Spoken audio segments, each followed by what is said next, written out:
What's up everybody, welcome to Ultimate Throwdown. In this show we will analyze two characters from fictional media to see who would win in a fight to the death. There is no battleground, there is no animation, just good old-fashioned research, and then a winner determined by said research. You'd think it'd be determined by the poll considering I keep setting them, but they're not. On that note, there's a poll in the description below. Check that out as soon as this episode is over so you can vote for the next fighters.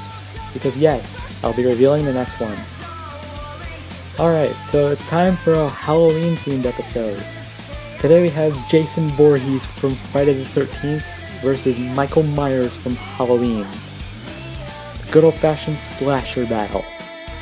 Comic books, video games, movies, all of it's going to be included. So, will Jason Voorhees survive this encounter, or will Michael finally be the one to put him down? With that said, Ultimate Throwdown is a go.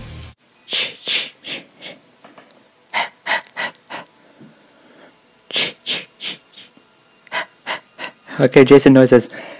Jason was a mentally insane child, drowned in Camp Crystal Lake, due to other people there being complete jerks to him. Pamela Voorhees, his mother, took revenge on the people at Camp Crystal Lake, but she was killed by one of the potential victims. However, before she died, she revived Jason with the Necronomicon Ex Mortis. Jason is now a ruthless and mindless killing machine, who now roams Crystal Lake, killing people who visit there in order to obey his mother's voice in his head, which probably got there because of the Necronomicon, but that was never truly said. To do all this, with insane powers and equipment of course. He's an efficient marksman, he's pretty stealthy, he can teleport, he can sense nearby victims, and he has some sort of vague super speed.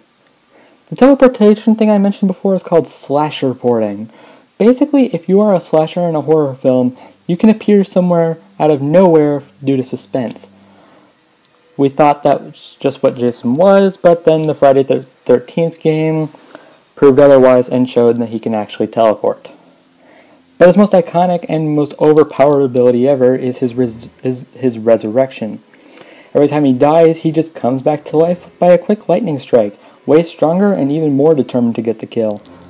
In terms of overall equipment, he normally just takes his machete, but he can use his environment around him as a weapon. If there's something on the ground, he's probably used it as a weapon before, meaning that he's pretty much skilled with every single weapon you could possibly think of, including guns. Now you may think from a horror movie featuring human characters, you think that Jason is just a human, right? Well, you'd be dead wrong. He beheaded someone with a clipboard, easily impaled two people and lifted them up, effortlessly tore off a man's head, and to another guy's head he just straight up punched it off.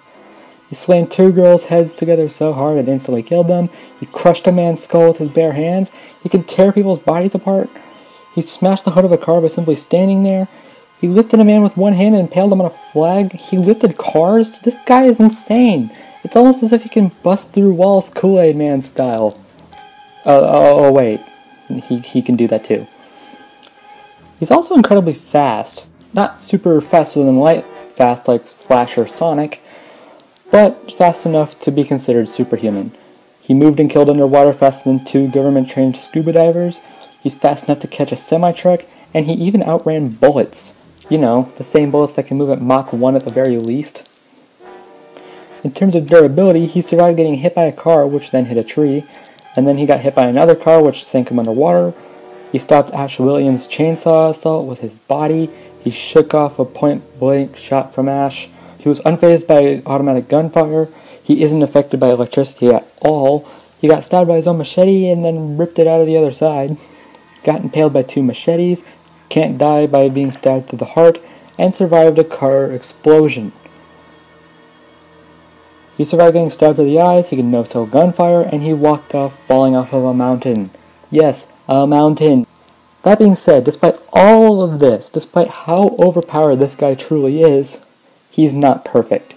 Despite being resurrected by his mother, she never really took care of his mentally insane state, meaning Jason isn't really much of a strategist and doesn't think things through before he acts. And for some reason, despite shrugging off electricity, he can still be affected by tranquilizers. I'm not exactly sure how that works, but we're gonna roll with it, okay people? And yet for some reason, he also seems less durable after resurrections. That doesn't make any sense. How is he stronger and faster after he resurrects, and yet he's not as durable? I guess it just stops him from being too OP. Can Micheal take advantage of that? Well, we're about to find out.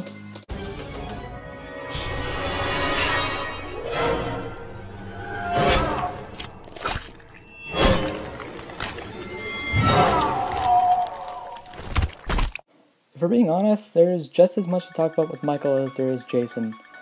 He was a disturbed child that killed his sister at the age of 6, and was described many times over by the same guy as pure evil and hatred. He waited in his insane asylum for 15 years, barely communicating with anyone until the fateful night where he killed his nurses and escaped. His new target was his young sister Lori, who he continues to stalk relentlessly on Halloween night. This target is one that he's been trying to kill for years. And how is he going to find a way to kill her? With some good old-fashioned powers, abilities, and equipment. Same thing with Jason. Much like Jason, he's pretty good at stealth, and he's somehow a master of disguise. I'm not going to ask. And he also has some sort of vague teleportation. It's the same thing as the slash reporting, but there's no real evidence to show that he's actually teleporting. But for the sake of sanity, let's just say he's teleporting. In terms of equipment, he might use a gun or something that's on the ground, but normally he just uses a machete, nothing really else. Now we got his feats, and this guy is just as insane as Jason. He cracked open a window by slapping it, he broke a key lock, he punched through a wooden closet door, he walked through a glass door, he busted through wooden doors. Yeah, okay, this guy hates doors. He could pierce through a person's skull with a finger, and he stabbed a shotgun through a woman and a wooden wall. What the heck? How do you do that? Show me how that's possible. He hides in the time it takes Tommy to tell Lori to look out a window. He can hide from sight pretty easily. He dodged knives. He posed a dead body and then left it before anyone noticed him. And much like Jason, he also dodged gunfire. Honestly, these two have very similar feats.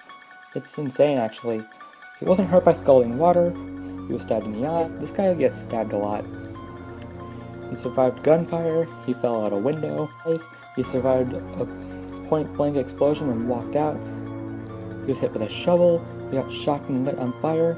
He was hit by a truck. And he survived 4 tranquilizers at once.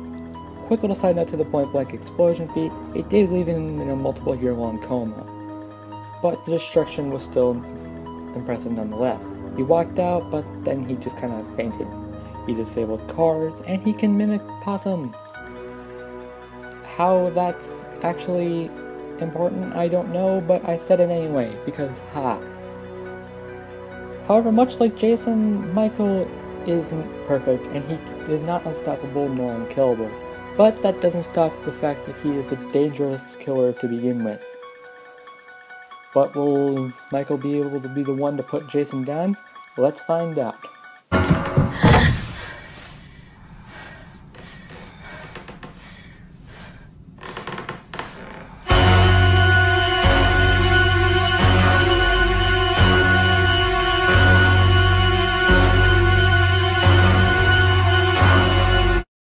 Alright, let's look at the poll. Oh, it's an absolute landslide for Jason.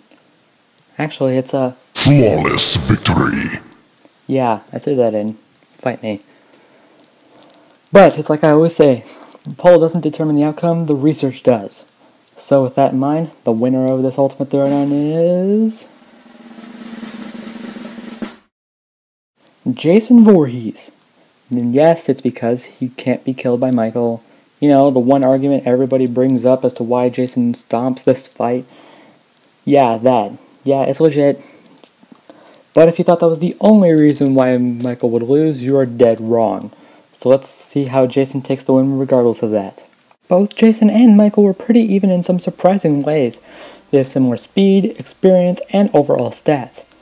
The problem is that similar doesn't mean dead even. And unfortunately for Micheal, he is barely outclassed in almost every category. Micheal may be smarter than Jason, but intellect doesn't automatically give you victory. Michael's best showings of strength were cleaving through human bodies and busting down doors, which is impressive, but not only has Jason done that as well, but he's also crushed entire skulls. I don't know about you, but I'm pretty sure completely crushing skulls is more impressive than just poking holes through them. Their durability may be similar, but Jason surviving car explosions, no-selling gunfire, and getting ran over by a car that slammed into a tree is more impressive than anything Michael's ever done. Same thing can be said for their destructive capability as well, but that's pretty self-explanatory. All of this, adding on to the sad truth that Michael has no way to permanently kill Jason anyways, means Michael in hindsight didn't stand much of a chance. With how close of a fight this is without Jason's regen, and if Michael did kill Jason, he would be completely exhausted and wouldn't be capable to defend himself against Jason being resurrected and back to peak physical condition. Imagine if Michael did actually kill Jason and then decided to walk away from the fight victorious. He would be completely exhausted.